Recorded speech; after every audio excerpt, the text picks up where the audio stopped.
Olá, pessoal. E aí, tudo certinho? Hoje a gente começa mais uma aula, né? Assunto novo, cálculo estequiométrico. E aí a gente dividiu em três partes, certo? Nessa primeira parte a gente vai ver questões envolvendo massa em gramas, mol e volume, tá certo? Antes de iniciar, é importante em cálculo estequiométrico a gente relembrar um pouquinho de balanceamento, né? Mas eu vou fazer isso numa aula à parte, tá certo? Eu vou gravar uma aulinha de revisão de balanceamento e enviar para vocês mais na frente, né? Mas assim, a gente em muitas situações vai precisar efetuar esse balanceamento, certo? Cálculo estequiométrico, gente, para iniciar, a gente tem umas regrinhas fundamentais, tá certo? Então, primeiramente, escrever a equação química mencionada do problema. Na grande maioria das vezes, o problema, a questão ele já traz a reação, tá certo? A equação que está envolvida no problema. Algumas vezes a questão ela pode pedir para vocês escreverem, ela dá as informações no enunciado e vocês transcrevem, mas a grande maioria das vezes já vem com a reação, com a equação. Segundo, como eu já falei, é balancear, né? Os coeficientes eles precisam estar balanceados. Por quê? Porque esse coeficiente, que são aqueles números na frente de cada substância, eles indicam a quantidade daquela substância em mols, tá certo? Que a gente vai estar precisando sempre numa questão de balanceamento. E terceiro, é estabelecer uma regra de três, certo? Entre o dado e a pergunta do problema, tá certo? Então, cálculo estequiométrico a gente vai estar precisando resolver em forma de regra de três. Para a gente relembrar, antes de iniciar, a gente tem aqui mol, né? E sua relação em massa, em moléculas e volume que a gente já viu, tá? Mas aí, para relembrar, um mol em termos de massa equivale à massa molar da substância, né? Que é o somatório das massas atômicas, tá certo? É, um mol em termos de molécula equivale a 6,02 vezes 10 a 23 moléculas, que é a própria constante de Avogadro. E o mol em termos de volume, gente, que a gente vai trabalhar aqui o volume na CNTP em cálculo estequiométrico, ele equivale a 22,4 litros, ou seja, o gás, estando dentro da CNTP, condições normais de temperatura e pressão, o volume ocupado por ele é 22,4, tá certo? Se não tiver, aí a gente recorre à equação de Klepper, que a gente já viu, né? PV é igual a nRT, que a gente não vai ver mais aqui, tá certo? A gente vai ver as situações de volume que a gente vai trabalhar em cálculo estequiométrico, tá certo? Para começar, primeiro tipo de cálculo estequiométrico, a gente tem quando o dado e a pergunta são expressos em massa, tá certo? Então, ó, primeiro exemplo, calcular a massa de óxido cúprico obtida a partir de 2,54 gramas de cobre metálico. E ele dá a massa atômica do oxigênio e ele dá a massa atômica do cobre. Tá certo, gente? Então, ó, pegando aqui essa equação, né? Eu vou ter aqui cobre mais oxigênio formando o óxido cúprico. Essa equação ela já está balanceada. Dois cobres nos reagentes, dois cobres no produto, dois oxigênio no produto, dois oxigênio no reagente. Então, ela já veio balanceada, tá certo? Então, a gente não se preocupa com isso. O segundo passo, o que é que a gente tem que fazer? É identificar, gente, as duas substâncias que vão ser trabalhadas, tá certo? Então, embora essa equação ela tenha três substâncias, né, dois no reagentes e um no produto, na regra de três a gente só utiliza duas. Quais são elas? Aquela que a questão está dando a massa e aquela que a questão está pedindo a massa. No meu caso, ele pede a massa do óxido cúprico, né, CuO, é uma das substâncias que eu vou trabalhar, e a outra é o cobre metálico, né, que ele está informando a massa que foi utilizada. Eu vou trabalhar com cobre e óxido cúprico, tá? Eu percebo aqui que eu tenho 2 mols de cobre e eu tenho 2 mols de óxido cúprico. O que é que isso vai influenciar? É que a gente vai multiplicar esse coeficiente pela massa, né? A massa molar da substância. Então, a massa molar do cobre é 63,5, ó, a questão dá. Então, eu vou pegar 2 vezes 63,5. E a massa do óxido cúprico, que é o somatório do oxigênio mais o cobre, que dá 79,5, eu vou precisar multiplicar também por 2. Tá? Então, percebam que aqui, ó, na minha primeira parte da regra de três, eu tenho as massas molares das duas substâncias que estão sendo trabalhadas na questão, tá certo? Aí, na outra parte da regra de três, eu vou trabalhar o quê? A informação que foi dada na questão, a massa que foi dada e a massa que foi pedida. tá? Então, ele dá a massa de cobre, que é 2,54 gramas, então vou colocar embaixo da massa molar do cobre, e ele pede a massa do óxido cúprico, tá certo? Então, cuidado para colocar no lugar certinho. Cobre, informação de cobre embaixo de cobre, informação de óxido cúprico embaixo de óxido cúprico. O que é que eu faço agora, professora? Meio pelos extremos, tá certo? Regra de 3 é meio pelos extremos. E aí, ó, isolando X, eu vou ter igual a 3,18 gramas de óxido cúprico, seria a massa da substância, tá certo? Tem um outro exemplo aqui, gente. Ele fala do ácido fosfórico, tá? Que é utilizado em refrigerante do tipo cola, né? Coca-Cola, por exemplo. E ele é o possível causador da osteoporose, né? Para quem toma muitos refrigerantes tipo cola. E ele pode ser formado a partir da equação não balanceada. Então, ele dá a equação não balanceada, certo? Fosfato de cálcio, tá certo? Mais ácido sulfúrico, formando o ácido fosfórico mais o sulfato de cálcio, tá certo? E aí ele diz que, partindo de 62 gramas do fosfato de cálcio e usando-se quantidade suficiente de ácido sulfúrico, qual em gramas é a massa aproximada do ácido fosfórico obtida? Tá certo, gente? Então ele está dando aqui, ó, a massa dessa substância e pede a massa do ácido fosfórico, dessa substância aqui.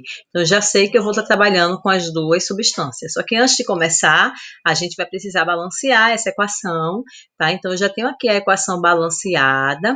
Eu vou precisar balancear aqui meu ácido fosfórico. Por quê? Porque no reagente eu tenho 6 hidrogênios. Então, eu vou precisar de 6 hidrogênios no produto. Como eu já tenho 3 aqui no índice, eu vou pôr o 2 no coeficiente, tá? Então, a equação está balanceada. Já identifiquei as duas substâncias que eu vou estar trabalhando. Como é uma questão de massa, eu vou precisar da massa molar.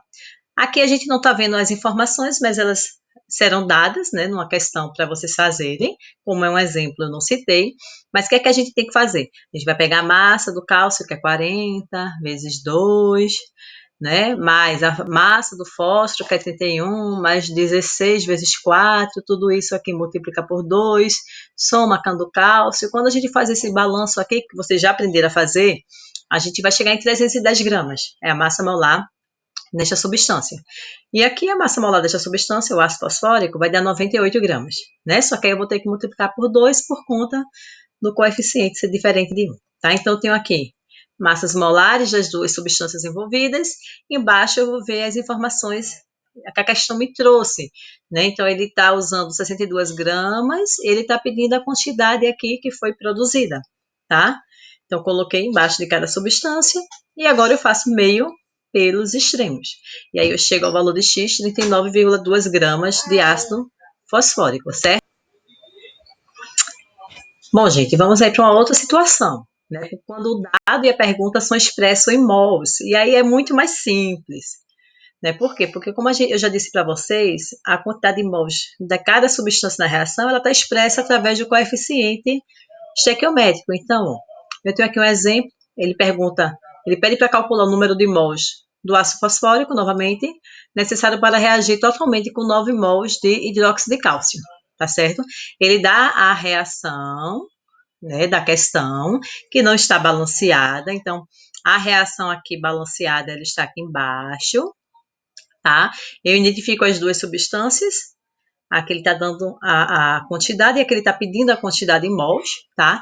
Então, ele pede aqui, ó, os dois reagentes, ele pede a quantidade em mols de ácido fosfórico, certo? Necessário para reagir totalmente com 9 mols de hidróxido de cálcio. Então, eu vou trabalhar com ácido fosfórico e hidróxido de cálcio. Separei as duas substâncias, aí vou colocar o quê?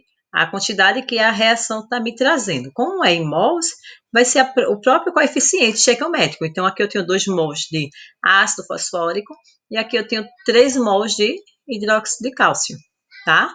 Agora eu venho para a questão que foi a quantidade que foi informada na questão, né? Aquele utiliza e aquele pede. Então, ele aqui, ó, utilizou 9 mols de hidróxido de cálcio e está pedindo a quantidade de mols de ácido fosfórico, tá? Faço meio pelos extremos, eu vou ter aqui, ó, 3x é igual a 3 vezes 9, 18. X é igual a 18 dividido por 3, x é igual a 6 mols de ácido fosfórico, certo? Para vocês verem aí, bem simples a resolução. E aí eu venho com o segundo exemplo, ele dá uma reação não balanceada, zinco mais ácido clorídrico, formando o cloreto de zinco mais hidrogênio.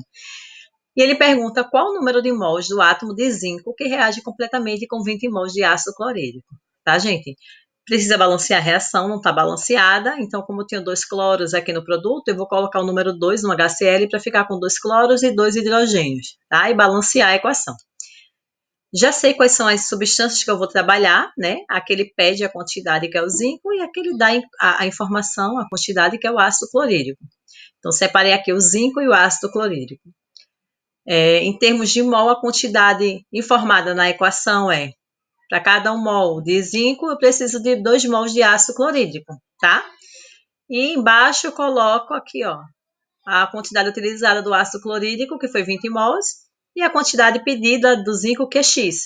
Meio pelos extremos, X é igual a 10, certo? A terceira situação é a questão de volume, tá certo? Então, tenho 2 situações de volume que eu posso trabalhar em cálculo estequiométrico. Então, gente, primeiro exemplo, ele pergunta quantos mols de ácido clorídrico são necessários para produzir 23,4 gramas de cloreto de sódio, tá certo? Das massas atômicas, tá ok? Perdão, gente. Esse terceiro tipo é massa e mol, né? Não volume, me confundi. Minha bebê entrou ali agora, eu me compliquei aqui. Então, vê só, é uma situação que agora eu vou misturar massa e mol. A gente viu inicialmente só mol e só massa. Agora eu vou trabalhar as duas quantidades numa mesma questão, tá certo? Então, eu tenho aqui, ó, quantos mols de ácido clorídrico são necessários para produzir 23,4 gramas de cloreto de sódio, tá? Então, eu tenho aqui essa reação, o ácido clorídrico mais hidróxido de sódio, formando o cloreto de sódio mais água. Ele quer saber quantos mols do ácido clorídrico são necessários para produzir 23,4 gramas de cloreto de sódio. Então, vou trabalhar com ácido clorídrico, cloreto de sódio. O ácido clorídrico, eu vou trabalhar em grama, em mols, né? Ele pergunta quantos mols. E o cloreto de sódio eu vou trabalhar em grama, porque ele dá a quantidade em gramas, 23,4. Tá certo? Então, tudo que for do lado do ácido clorídrico vai ser mol, tudo que for do lado do cloreto de sódio, grama. Como é mol, eu vou colocar aqui, ó, na equação quantos mols eu tenho de ácido clorídrico? 1, que é o próprio coeficiente. Então, 1 mol de ácido clorídrico. E qual é a massa do cloreto de sódio? É a sua massa molar, 23 do sódio, mais 35,5 do cloro, que dá 58,5 gramas. É a massa molar do cloreto de sódio. Aqui embaixo, como ele quer saber a quantidade de mols, eu vou colocar N ou X, gente, tá? Tanto faz. N, ele colocou N porque N já significa a quantidade de matéria em mols. E do outro lado, a massa que a questão utilizou do cloreto de sódio, que foi 23,4 gramas.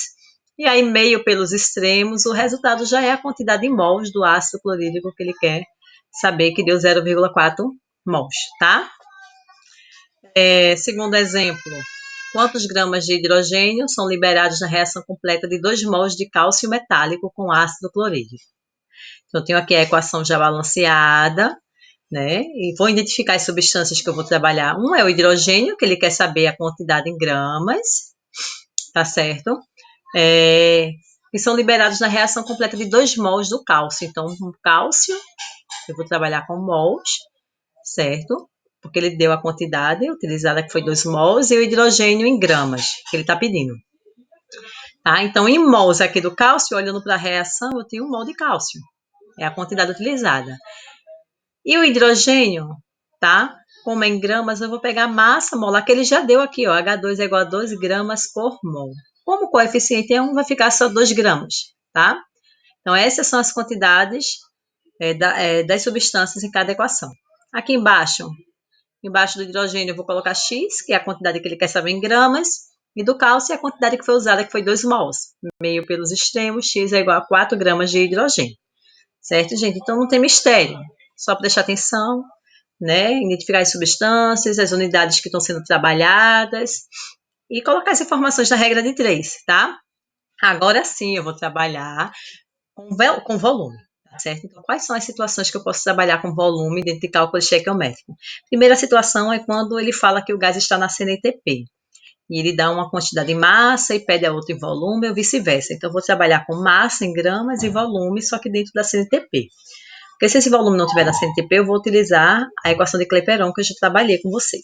Tá? Então, ele pede para calcular o volume do gás carbônico, que é o CO2 obtido, nas condições normais de pressão e temperatura. Então, ele está informando que está na CNTP, por calcinação de 200 gramas de carbonato de cálcio. Tá? A calcinação, gente, é a queima do carbonato de cálcio. Tem aqui o carbonato de cálcio, esse triângulozinho significa que está sendo aquecido, então ele vai ser queimado, vai formar o óxido de cálcio mais o CO2, certo? Então, ó, óxido de cálcio eu vou trabalhar como massa, porque ele está dando aqui a quantidade de 200 gramas, e CO2 eu vou descobrir o volume em litros, tá certo? Então, olhando para a equação, o que é que ela me informa? Em termos de massa, eu vou ter a massa molar do cálcio, do capo 3, tá certo? Então, essa massa molar vai ser a massa do cálcio, mais a massa do carbono, mais a massa do oxigênio vezes 3, que vai dar 100 gramas. Então, 100 gramas é a massa molar do carbonato de cálcio.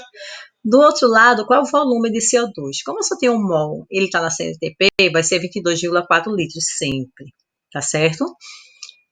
Aqui embaixo do carbonato de cálcio, eu vou pegar a massa que foi utilizada na questão, 200 gramas, e vou calcular o volume que ele pede. Meio pelos extremos, eu vou ter o volume igual a 44,8 litros, ou seja, o dobro, né? A relação de massa é o dobro, a relação de volume vai ser o dobro, certo? E a outra situação é quando as duas, o dado com uma pergunta, são expressas em volume, aí é muito mais simples. Então, ó, nesse outro exemplo, ele quer saber o volume de 15 litros de hidrogênio, e aí ele dá a temperatura e a pressão que foi medida, né? Não está na CNTP, mas não tem problema, porque eu estou trabalhando com volume e volume, então reage completamente com cloro. Ele quer saber qual é o volume do gás clorídrico, que é o HCl, produzido na mesma temperatura e pressão. Então, ó, ele dá 15 litros de hidrogênio e quer saber o volume do gás clorídrico, tá? Então, como é que eu vou saber o volume de cada substância na reação? Eu vou olhar para o coeficiente. O coeficiente do hidrogênio não é 1 e do gás clorídrico não é 2, ou seja, um volume de hidrogênio produz 2 volumes de ácido clorídrico. Se eu pego isso para litro, eu posso dizer que um litro de hidrogênio produz 2 litros de ácido clorídrico, né, na mesma proporção. Tá? Então, eu vou estabelecer que 1 litro de hidrogênio produz 2 litros de gás clorídrico. Então, se eu utilizo 15 litros de hidrogênio, quantos litros de gás clorídrico eu vou produzir? V. Meio pelos extremos, V é igual a 30 litros de gás clorídrico. E é isso. Né? A gente encerra aqui a primeira parte de cálculo estequiométrico. Né? Vocês vão ter aí alguns exercícios para tentarem fazer. Eu penso que tentem fazer, porque na próxima aula a gente já começa com a correção desses exercícios e a continuidade de cálculo estequiométrico, tá? Beijão e bons estudos para todos.